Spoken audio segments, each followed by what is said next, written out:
Hi everyone and welcome to Kok Talks. Now today we are going to have a simplified guide on how to buy life insurance in Malaysia. Now before we continue, to watch this video you will need a ticket, and to get a ticket all you need to do is to click subscribe below and subscribe to this channel. I will give you 3 seconds now to get your tickets.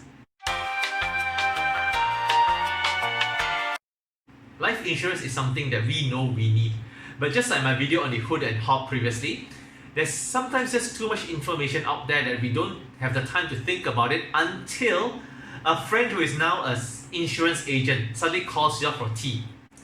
And it doesn't help that some insurance agents are focused on selling different products or are trying to push a certain product to you. Some will tell you that, hey, the investment linked life insurance plans are better for you, while some will say, hey, get the traditional one, cheaper, more stable. So this video is aimed at helping you pick that first few insurance plans for yourself to make sure that you have got the important risks covered. Now, to set things straight, I am not paid to do this. So I am not sponsored by any companies. So my information given to you is just based on my personal reflections. But of course, I do have some background in insurance. I used to be an insurance salesman for a short time. Okay, I have passed the LOMA FMLI Insurance Fundamental exam and some other exams that make, they just tell you that I know a bit about insurance. But of course, that doesn't mean that I am an expert in life insurance. If you think that something is wrong with what I have said, comment below. Maybe then we can have a discussion to enlighten everyone about what I have said wrong. A disclaimer though, this video is meant for healthy people. People with pre-existing conditions, different type of genetic abnormalities, I guess. They are not so suitable for this video because what I am trying to share with you here is only meant for healthy people. Now the reason why for that is that pre-existing conditions and genetic conditions are very tricky, and it would be best if you can really consult an expert or a life insurance professional in this instead of listening to me. Alright, now that the disclaimers are done, let's jump into it. Now the first thing you have to work on when you want to buy insurance is the mindset. You got to know what you want to get the insurance for. And insurance is basically a product where you transfer a risk of something bad happening to a company for a premium that you will pay to the company. And if that something bad really happens, in terms of life insurance, it will be your death. The company will pay you or your beneficiary a sum of money as compensation.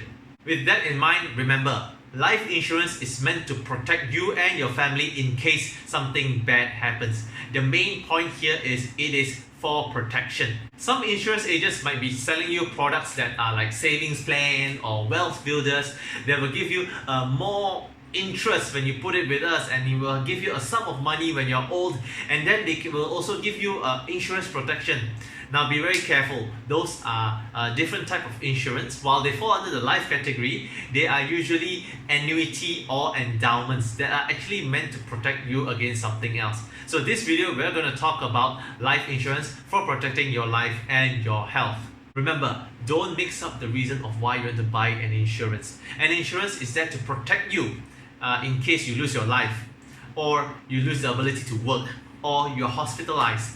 Those are the risks that insurance help protect you against, and not to help you get rich. I have never heard of someone who got rich from buying insurance for themselves, except for people who bought insurance for their spouse and their spouse suddenly dies and suddenly you become rich. If that's your plan, all the best to you. Now that you've gotten the proper mindset in place, time to talk about the product. The most common insurance plans are a life insurance plan with 3 additional riders on top. Riders are generally just additional products to the basic insurance plan. So what are the 3 most common riders? They are your critical illness, your critical illness waiver, and of course the most popular, your medical card. Some people may add a personal accident rider on top, but usually people just buy that on the side because they are so readily available and anywhere can offer you a personal accident. So generally, we will be talking about the life insurance with these 3 riders on top, also known as the 4 Great Kings. Now, before we go about building an insurance plan for ourselves, there are a few things that you need to think about. Number one is the budget. How much do you want to spend on your insurance? Generally, if you read the personal savings or personal wealth books, they will tell you that you need to spend about 10% of your income on your insurance. This would set a very good perimeter for yourself, because there have been reports that some people are spending too much money on their insurance that it becomes a burden to themselves. Now, the second thing you need to think about is the stage of life you're in. If you are single and there are no dependents on you, meaning there's nobody depending on you for their survival, you may not need to insure yourself so much in terms of life insurance. You can take that money and spend it elsewhere. So basically, it means if he dies, he dies. But if you have reached a stage where you have dependents, you have people like your wife or your children or your parents depend on you for income, you may need to increase your life insurance so that if anything happens to you, there will be a sum of money for them to take care of themselves in the future. Now, with that in mind, let's jump into the base of our insurance plan, which is the life insurance portion. The life insurance plan pays you in case of your death or total permanent disability, where you are unable to care for yourself anymore. For example, you are reached a situation where you are going to be a vegetable for the rest of your life, or you'll be paralyzed neck down. So the important question here when you are buying your life insurance plan is how much you're going to leave to your heir. If you are single and free, you do not need to buy a lot of life insurance. You just need to make sure that you are covered just in case total permanent disability happens. But if you have dependents, work with your insurance agent, talk to your family, talk to your wife, how much you want to leave just in case of your death or permanent disability, how much do you want to save for my kids or my parents. Okay, calculate it with your insurance agent and plan it out. You may need more in terms of life insurance if you have dependents.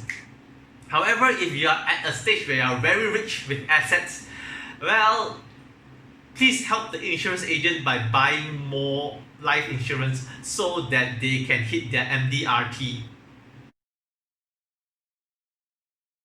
The next thing to think about is the medical card, which I personally believe that it is the most important part of this insurance plan. Seriously, 而家唔係驚你死，而家係驚你唔生唔死。I've put down the price list of a very famous private hospital in Subang for your review later. So generally, well, just think about it, how comfortable you want your bed to be. This medical card will also pay for your hospitalization bills, your surgical bills, and also give you some allowance, because every day that you're not at work, you're not earning some money, they will give you some allowance for you to take care of yourself at that time. So my recommendation is very simple. Max this medical card out of your whole budget for your insurance. Buy as much as you can for this, because when you're sick, I think comfort comes first. Not only that, it will also pay for all the medical services, the surgeries, the medicines for you to make sure that you can make a good recovery.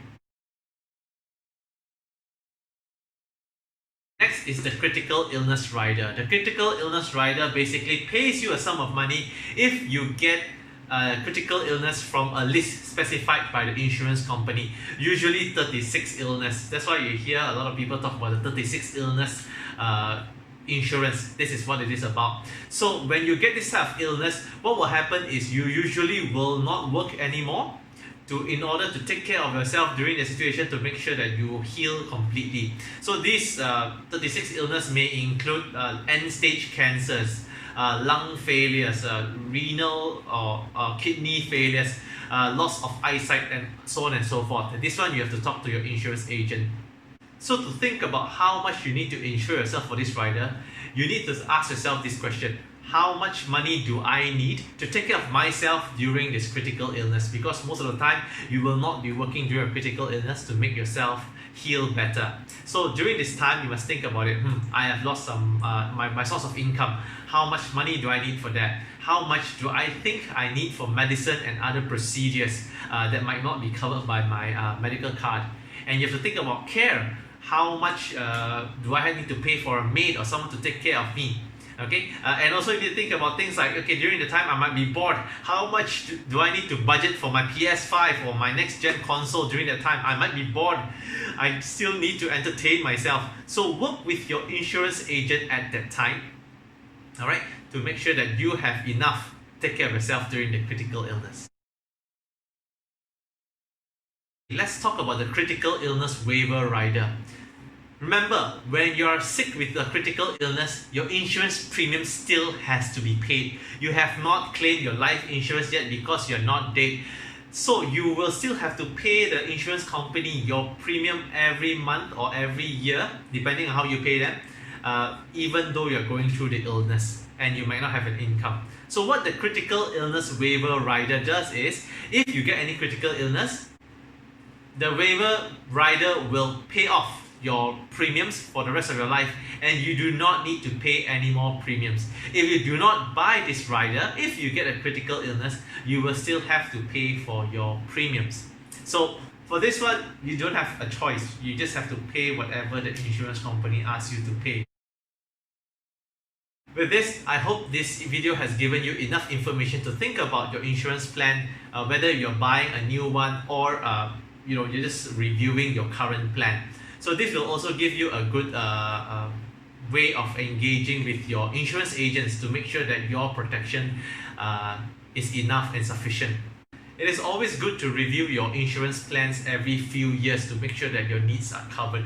Talk to your insurance agents. They are not as scary as you thought. That's it for the simplified guide on how to buy life insurance. If you have any questions, comments, or some points you don't agree with, feel free to use the comment section below to bring it up. Also, if you're a life insurance agent and you think that you give very good service, leave your contact below too. Maybe you could get a client. And if you are looking to buy life insurance products, you can also leave your contact below. Who knows, maybe a good life insurance agent will be able to fulfill your expectation. Finally, please don't forget to click the subscribe button below and subscribe yourself to Kok Talks. I will see you next time.